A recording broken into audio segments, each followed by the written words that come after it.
बैंकों का कर्ज नहीं चुकाने के बाद विदेश भाग चुके शराब कारोबारी विजय माल्या को लेकर संसद में जमकर हंगामा हुआ। विपक्ष ने जहां सरकार पर माल्या को देश से भगाने का आरोप लगाया, वहीं सरकार ने पूरे मामले में सफाई दी है। पहले कांग्रेस के उपाध्यक्ष राहुल गांधी ने सरकार पर माल्या को भगाने का आरोप लगाया था। आपको पहले राहुल के लगाए आरोप सुना देते हैं। मैंने पार्लियामेंट हाउस में सरकार से 3-4 सवाल पूछे थे। पहला सवाल मेरा था कि ये जो फेयर एंड लवली स्कीम लाए हैं, जिसके माध्यम से चोर, ब्लैक मार्केटियर्स अपना पैसा सफेद कर सकते हैं, मैंने उनसे पूछा कि ये आप स्कीम क्यों लाए, किसका आप फायदा कराना चाहते थे। आपके स्कीम में लिखा है कि सोर्स ऑफ इनकम भी जरूरी नहीं है। अगर आपने ड्रग से पैसा लिया हो, क्राइम से पैसा लिया हो, आतंकवाद से पैसा लिया हो, कैसे भी आपने पैसा लिया हो, फेयर एंड लवली स्कीम आपको पूरा का पूरा माफ करके आपके काले धन को सफेद कर देगी। पहला सवाल मेरा ये था। पीएम की फंक्शनिंग की स्टाइल के बारे में मैंने पूछा था कि आप लोगों को बताते नहीं हो। नागालैंड का मैंने उदाहरण दिया, और पाकिस्तान में जो हमारी सरकार का पूरा काम था, उन्होंने अपने एक एक्शन से नष्ट किया, उसके बारे में मैंने पूछा। पीएम ने लोकसभा में 1 घंटा भाषण दिया, राज्यसभा में 1 घंटा भाषण दिया।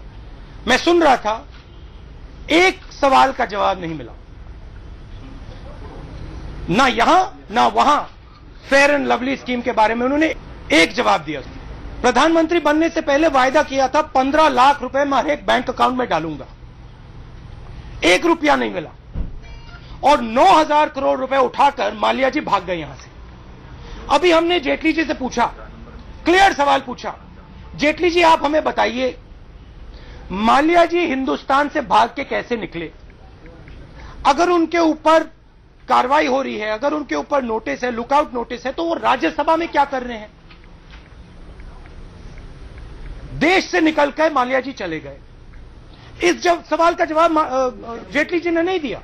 लंबा भाषण दिया कि ये हुआ, वो हुआ, वो हुआ, वो हुआ। सवाल ये था कि ये जो भागे हैं, इनको आपकी सरकार ने भागने क्यों दिया? 9,000 करोड़ रुपए जिन्होंने सरकार से चोरी किए हैं, उनको आपने निकलने क्यों दिया? इसका जवाब कोई नहीं आया। तो मैं आपसे ये कहना चाह रहा था, और हिंदुस्तान की जनता से कहना चाह रहा था, आपके प्रधानमंत्री ने, हमारे प्रधानमंत्री ने हम सबसे वायदा किया था, 15 लाख रुपए हम बैंक अकाउंट में डालेंगे। गरीब आदमी चोरी करता है, मार के उसको जेल के अंदर कर देते हैं। छोटी सी चोरी करता है, रोटी चोरी करता है, उसको आप मार के अंदर करते हो। और बड़ा सा बड़ा बिजनेसमैन 9,000 करोड़ उठा के चले जाता है, उसको आप फर्स्ट क्लास से इंग्लैंड भेज देते हो। ये क्या हो रहा है? अगर आपने कहा है, वायदा किया है हिंदुस्तान की जनता से कि हम ब्लैक मनी वापस लाएंगे, तो आप ब्लैक मनी वापस लाइए। आप माल्या जी को बाहर मत जाने दीजिए, उसको रोके। तो ये मैं कहना चाह रहा था। हमने सिंपल सवाल पूछा था, 9,000 करोड़ रुपए जिसने चोरी किए हैं, वो हिंदुस्तान से भाग के कैसे चला गया? ये सवाल था। उसका जवाब हमें पार्लियामेंट में ना मोदी जी से मिला, ना जेटली जी से मिला। फेयर एंड लवली स्कीम चोरों के लिए, ब्लैक मार्केटर्स के लिए, ड्रग माफिया के लिए स्कीम बनाया गया है। जिसको भी अपना पैसा काले से सफेद करना है, वो फेयर एंड लवली स्कीम के माध्यम से कर सकता है। पूरा हिंदुस्तान पूछ रहा है, मैं नहीं पूछ रहा, पूरा हिंदुस्तान पूछ रहा है, ये आप इन लोगों की मदद क्यों कर रहे हो? अगर आपने हमें कहा है कि आप हमें 15 लाख रुपए दोगे, तो इसको 9,000 करोड़ क्यों दे रहे हो आप? यही सवाल मैं पूछ रहा हूं। धन्यवाद। राहुल ने जैसे ही इस मामले में केंद्र सरकार पर हमला किया, वैसे ही वित्त मंत्री अरुण जेटली ने कमान संभाल ली। जेटली ने कांग्रेस पर पलटवार करते हुए कहा कि माल्या को लोन उन्हीं के कार्यकाल में दिया गया था, और राहुल को क्वात्रोची और माल्या में फर्क समझना चाहिए। नेता प्रतिपक्ष माननीय श्री गुलाम नबी आजाद साहब ने बहुत महत्वपूर्ण विषय उठाया है। जिन कंपनीज और व्यक्ति के बारे में जिक्र किया है, मैं केवल 2-3 तथ्य स्पष्ट सामने रख दूं। उस कंपनीज को और उन व्यक्तियों को जो पूरी बैंकिंग सुविधा दी गई, जो आज विवाद में पड़ी है, वो पहली बार सितंबर 2004 में दी गई। उसको दोबारा रिन्यू किया गया 2 फरवरी 2008 को। उसके संबंध में किन हालातों में जब अकाउंट बिगड़ा हुआ था और फिर भी सुविधाएं दी गई, ये जांच के विषय हैं। सीबीआई इसकी जांच कर रही है।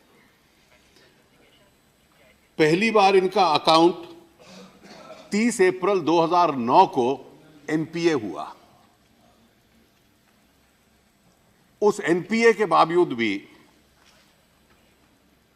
21/12/2010 को उस नॉन परफॉर्मिंग अकाउंट को रिस्ट्रक्चर किया गया और रिस्ट्रक्चरिंग के तहत उनको और सुविधाएं दी गई। और इसलिए ये किस तरह से अकाउंट्स चल रहे थे, क्या क्या सुविधाएं ऐसे लोगों को दी जा रही थी, ये डेट्स अपनी कहानी खुद बतलाती हैं।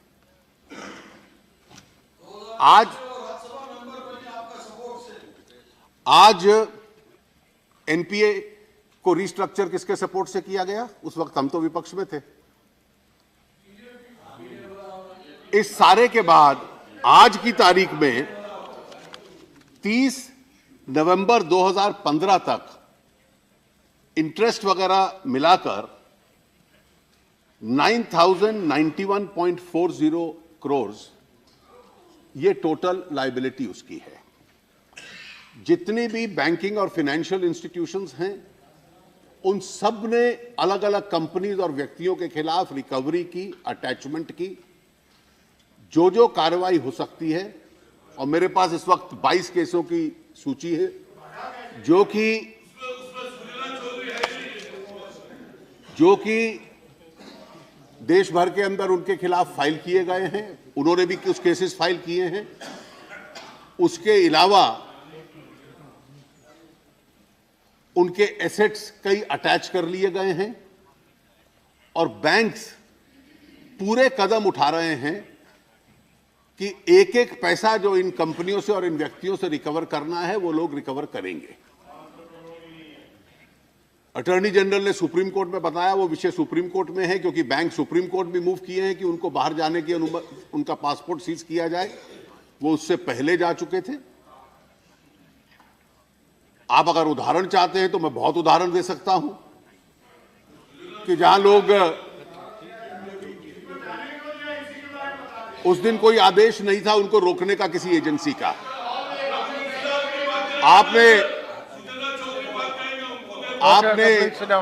आपने जो जिक्र किया, आपने दूसरा उदाहरण भी जिक्र किया कि ललित मोदी को लाने के लिए क्या किया। वो जब बाहर गए थे तो आपकी सरकार थी। आपने केवल फेमा में केस रजिस्टर किया था, जिसमें ना रोक पाने की सुविधा है, ना सजा दे पाने की सुविधा है। पीएमएलए में नहीं किया था, वो बाद में हुआ था। तो इसलिए ये लोन कब दिए गए, कैसे दिए गए, एनपीए को कैसे रिस्ट्रक्चर किया गया, अगर आजाद साहब चाहें तो मैं उनको चेंबर में सारी इसकी डिटेल्स दिखला भी सकता हूं। कम से कम आपको स्वयं बहुत अधिक आत्मनिरीक्षण की इसमें आवश्यकता पड़ेगी। कंपनियों से और इन व्यक्तियों से रिकवर करना है, वो लोग रिकवर करेंगे। अटॉर्नी जनरल ने सुप्रीम कोर्ट में बताया, वो विषय सुप्रीम कोर्ट में है, क्योंकि बैंक सुप्रीम कोर्ट भी मूव किए हैं कि उनको बाहर जाने की अनुमति, उनका पासपोर्ट सीज किया जाए। वो उससे पहले जा चुके थे। आप अगर उदाहरण चाहते हैं तो मैं बहुत उदाहरण दे सकता हूं कि जहां लोग उस दिन कोई आदेश नहीं था उनको रोकने का किसी एजेंसी का।